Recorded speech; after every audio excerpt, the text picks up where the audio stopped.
Welcome to another episode of Casual Cinephilia, where enthusiastic amateurs talk very passionately about movies. I'm Ian.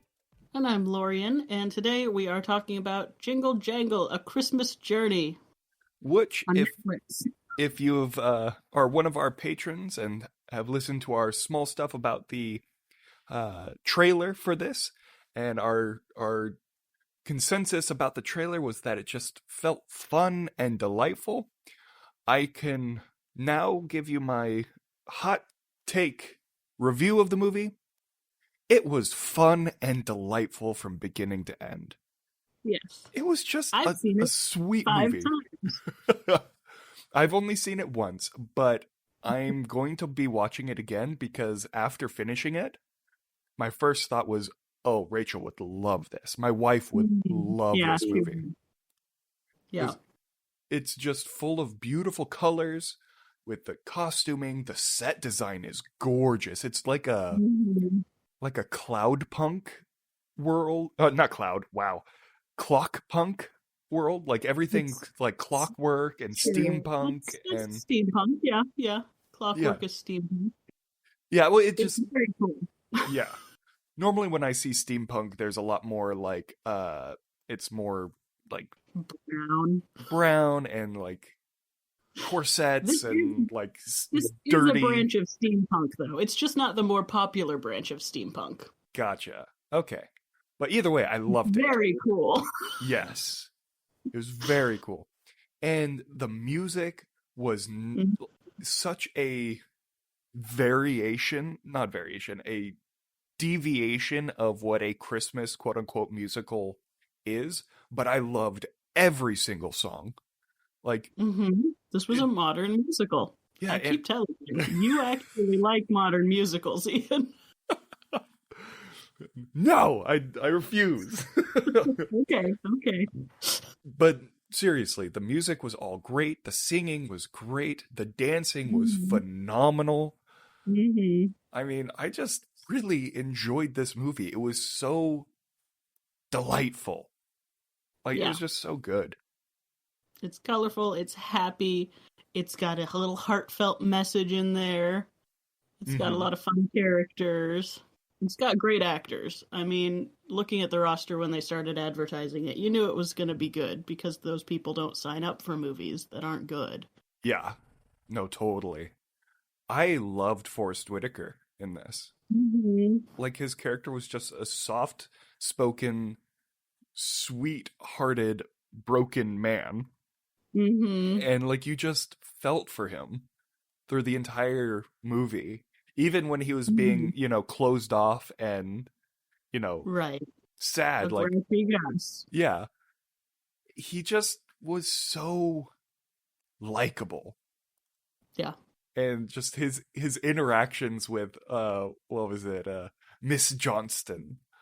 I loved every single one of their interactions. They were so adorable. She's a fun character. Yeah. And a thing that was interesting about this was it's a musical. So this is going to sound really weird as I'm diving deep into the philosophy of this world and the what is it when you study people? Sociology. Yeah, the sociology of this movie. Like, it's a musical, and so people sing and dance, but they all are aware of it. Like, it's not just like a musical where that's like a plot point is the singing. Like, these people all know that they're doing this. And so, like, there's a point where Miss Johnston's first singing about her love for Geronicus, and the three guys pop out and he's just like, oh, she's got backup dancers. like he acknowledges that, okay, so we're going into a musical number now. Like I don't know, I just loved the fact that there was that fourth wall break. It wasn't necessarily a fourth wall break, but it was enough of a acknowledgement of like, okay, so she's got backup dancers. Got it. This is going to be a full song. Okay. Like, I don't know. I loved it. I thought it was so good. Yeah. That's a pretty common trope in modern musicals, to have a comedic character break the fourth wall and be aware of the singing. I wouldn't say that this music is diegetic, though. I think there's only one or two songs, and I think they're both sung by Dronicus.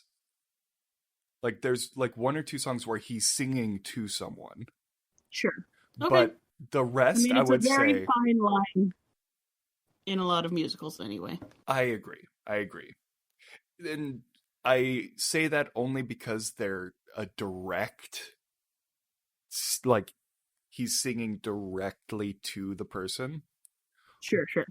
But even with that, I could see it being non-diegetic.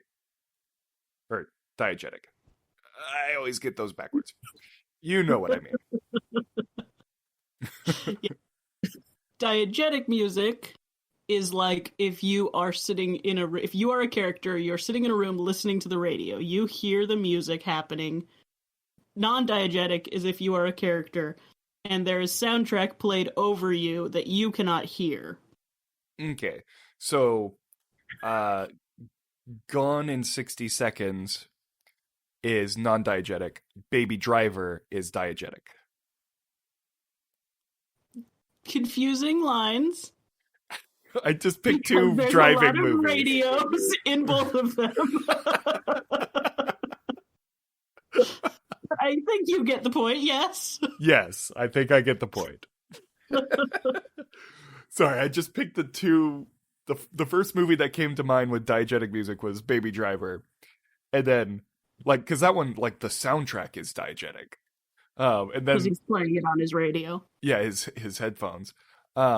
And then my brain just went, okay, compare it to another driving movie. And the first thing was Nicolas Cage's Gone in 60 Seconds. I was like, fuck it, we'll do it live. Let's use that one. Oh, man. Anyways, back to the movie.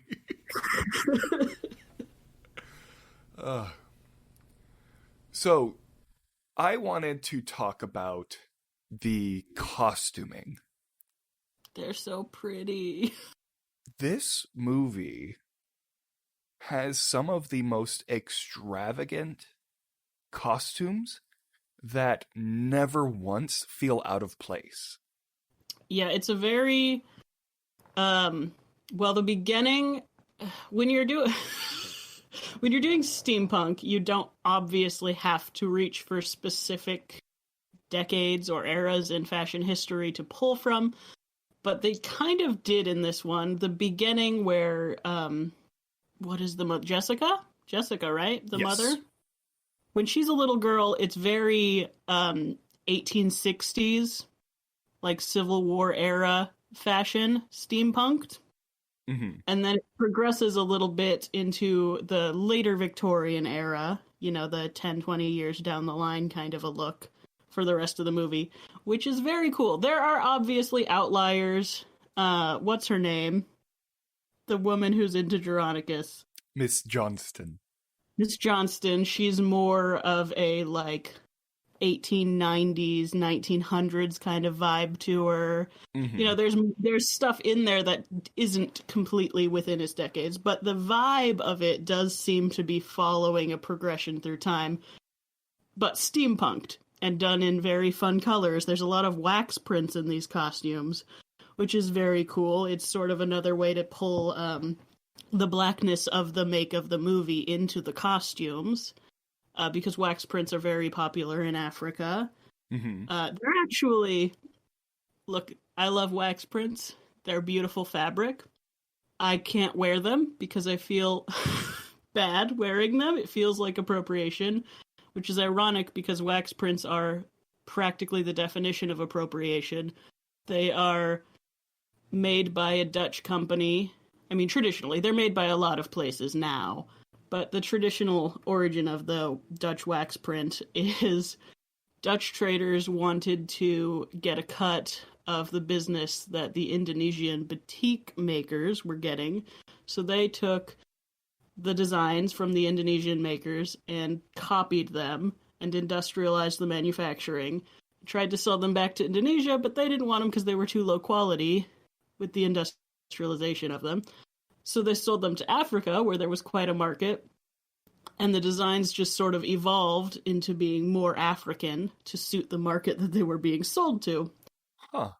Which is a very interesting history for a fabric, and it's becoming more globally acceptable for everyone to wear wax prints. They're showing up more in high fashion these days, and I loved how they were used in this movie, because you don't get to see a lot of full Victorian ensembles made out of African wax prints.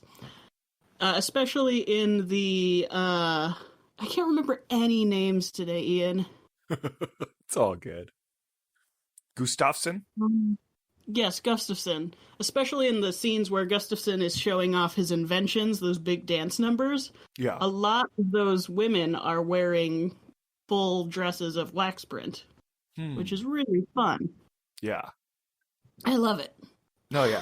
There's also a lot of plaid, which is a fun look. There's a lot of pattern mixing, which adds a lot of interest to the looks. It's very busy costume-wise. Yeah. Well, and something that really struck out to me, and it was a character detail, was they not only utilized the clockwork detail in the architecture and the world building, but it was also part of the fashion. The hero character of Journey had gears and cogs in her hair, and it was and her lapel and stuff like that. Decorating her coat, the little dot pattern you see are tiny cogs. Yeah, and I just love that. They're little details that. Yeah, it's very well done. Yeah, well, you brought up a really good point of like they show a progression of time. Not only through the character's aging, but the fashion. The fashion changes from the epilogue the prologue to the main story. And right. And then it changes again to the epilogue, which we see at the beginning. Exactly. Like, I don't know, I'm becoming more and more impressed with Netflix original movies. Oh yeah. Like they're just getting higher and higher quality. I'm very impressed. Yeah, this was a good movie. I mean, it's one of those Christmas movies we're going to have to come back and watch year and year again.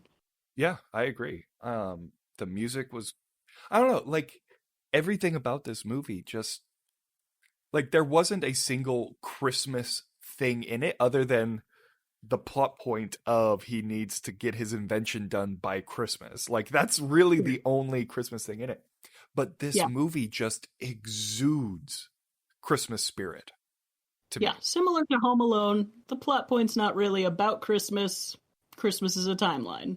Yeah, but it just exudes it, and I don't know. I love it. I love every bit of it. Bit of it, not bit of it. And the antagonists, I mean, you can't help but love Keegan-Michael Key. Right. And his interactions with Don Juan Diego.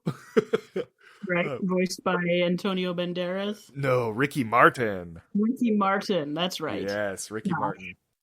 And it's just delightful. They are such dastardly villains. Like, and I say, toy. It's a little monster.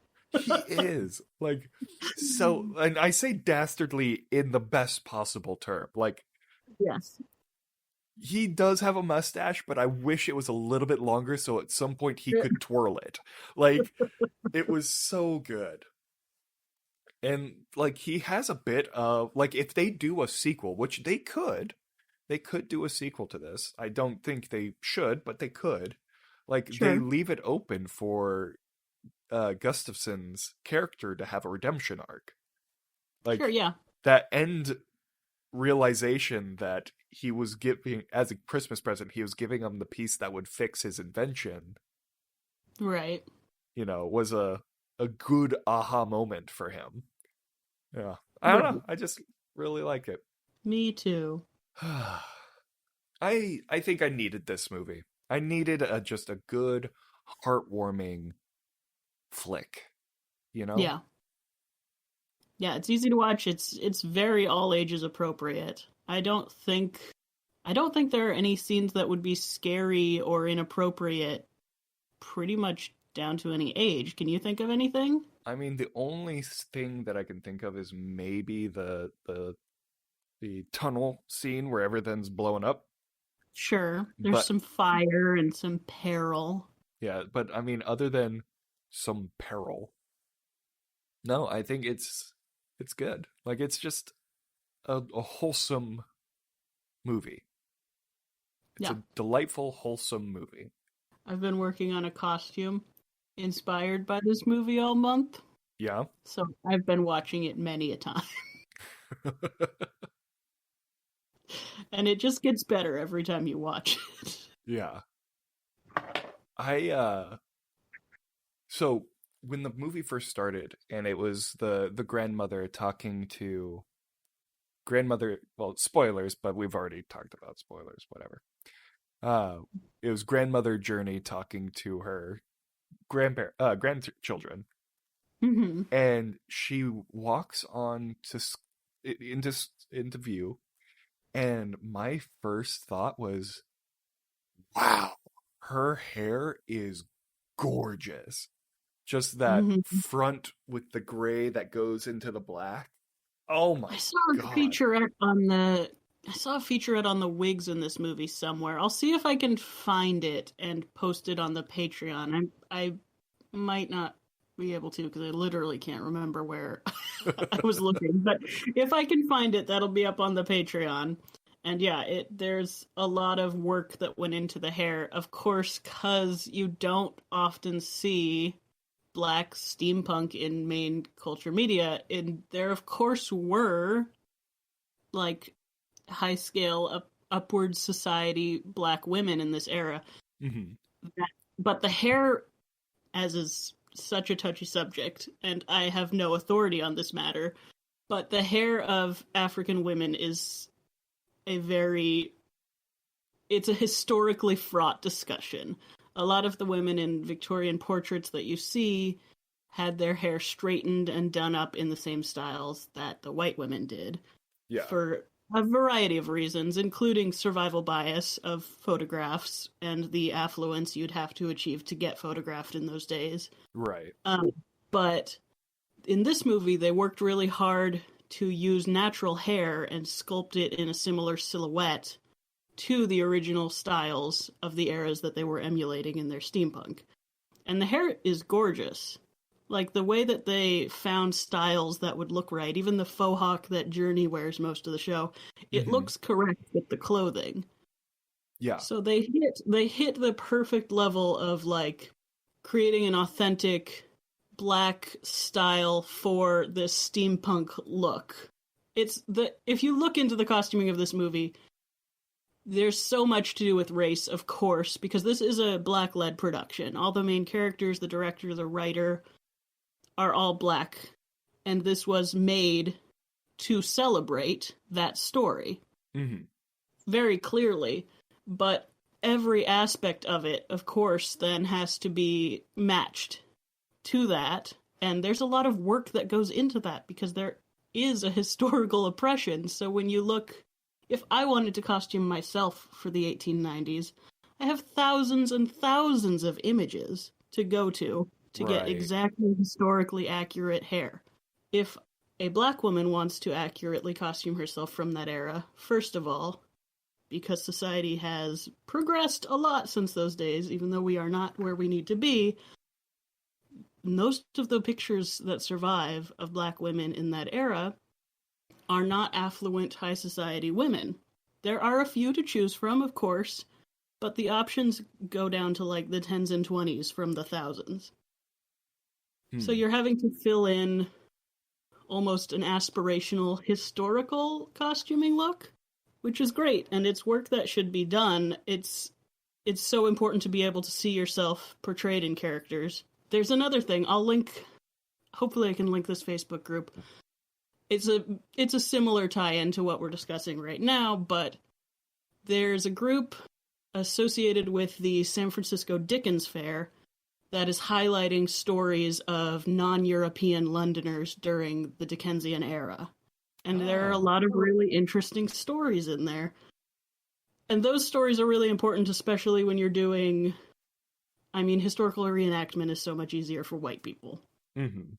So it's important to be able to find those stories for whatever race you are trying to portray, whatever race you are that you would like to portray, rather. Yeah. And there's more sources coming out all the time, and it's really great. Another fun resource for this exact subject, the Instagram account Dandy Wellington started a separate Instagram called Black Apparel Arts. That is the goal of which is to take like fashion plates, which are illustrations of fashions from past eras, and to re-illustrate them with black figures rather than white figures. Just, for a springboard for people who are into historical fashion and stuff, so you can see yourself represented if you are in a minority population that doesn't have thousands of fashion plates for them, Yeah. So there are more things coming out all the time. It's really wonderful. I'll link as much as I can of what I've talked about below. Some of the groups may be private, so I can still link that, and you can join if you want, but it's out there if you look, but you do have to do considerably more looking. And movies like this are making it so that you have to look less. You know what I mean? No, yeah, and I think that's a great thing. Well, No, I agree. Wonderful. And as outlandish and fantastical as the costuming is in this, I think it inspiring people to do that digging is in itself kind of a push for historical preservation, Definitely. And I think that's great. Yeah, if you're into any of the stuff we've talked about, the fashion history community has so much for you by much more qualified minds than mine. There's a lot of information out there, and there's more every day. So I'll link what I can. If you want to find more, you'll be able to. That's awesome. Yeah. Well, you know me. I'm a history buff. I love history. And honestly, like I will admit, like, I don't know much about the Victorian era. I don't know why. Like, from, post Civil War to, I would say, 1920. Yep. It's a kind of a blank spot for me. So, I don't know. That would actually be really something cool that I would like to look into. Because, I mean, fashion's not necessarily my jam, but sure. I think you can learn a lot about a society by how they dress, by their fashion, what they find important. If you are into fashion history, another recommendation I can make to you is the YouTube channel, The Ultimate Fashion History. It's run by a woman named Amanda Halley. I don't know how to pronounce her name correctly, but her go-to mantra is fashion is a response. So if you're looking at the fashion of something, you're going to see, like, their skirts look like this. Why do their skirts look like this? And it's a more sociologically based view of history. A lot of the history that we see in books is very male driven. Right, not to get too feminist on things, but it's a lot of war and industrialization. It's true, though. You start seeing trades when they become male dominated. And if you're looking at, the history of more homemaker or fashion side of things, the women's side of history, there's so much more to learn than what we know about history as it stands. Yeah. Because there's more subtlety, and I think anyone who actually studies history is aware of this, but there's more subtlety to history than we could ever know. Yeah. No, history... And you just get a shade of more subtlety when you start to look at the more... What's the word I'm looking for? Diverse? No, it's not mundane. It's not pastoral. But it's along those lines. The more house-centric, the more home-based individual person history. Right, yeah. The way society works on the day-to-day. Yeah, well, and that's one thing that I've learned substantially. Like, the biggest thing I've learned about studying different eras of history is that history is just a million different shades of gray. Right. And none of those shades of gray are 100% the right thing, Like, every good thing has something negative about it in history, you know? So it's Sure. just, it's very, very interesting. Well, and you have things like, this is very off topic, so this will be the last thing I say. People say that social media is disingenuous now. People have been doing that the whole time. It just took publishing a book, or, you think that people looked the way they do in those beautiful Victorian photographs? They had ways to alter photographs back then. People have been creating their own narrative since narrative was possible to be passed down. So we're looking through lenses no matter where we look. I mean, I think it goes back even further. I think there was some alterations to those cave paintings. Do you think Gronk That counts as passing down narrative, Ian. Do you really think Gronk took down an elephant that big? I doubt it. Exactly. Oh man. So just a consensus of all of this. Go watch Jingle Jangle if you haven't.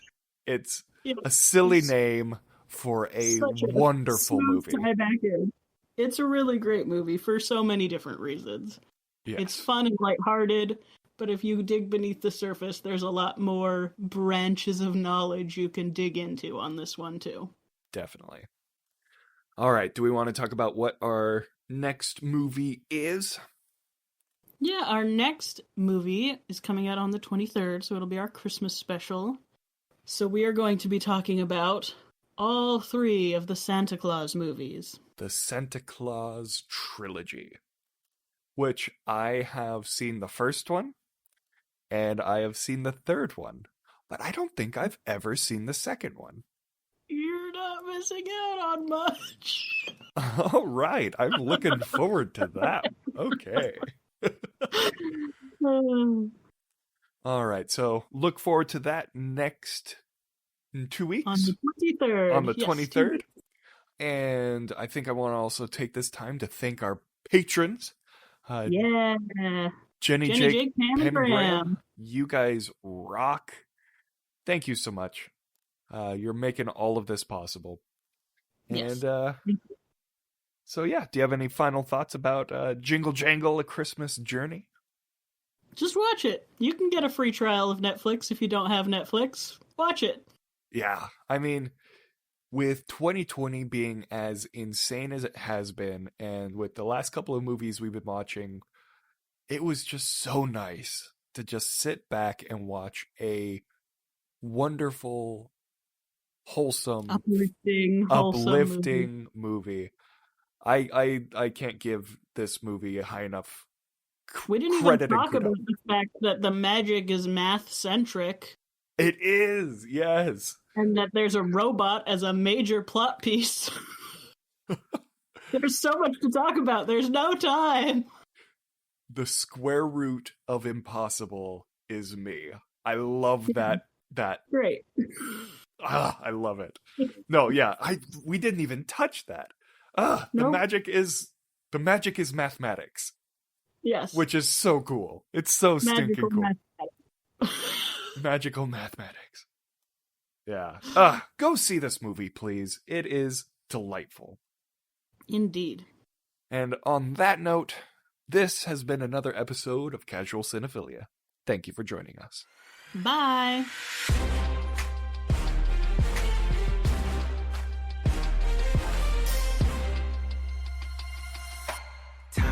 Still can't explain what I feel. If this is really real, nothing's ever gonna be the same.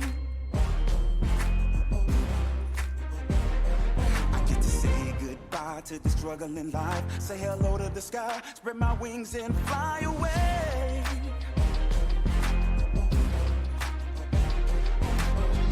Even though life's been knocking me down, I had to figure it out, see my way through the doubt. And when it seems I'm lost, turn and find my way.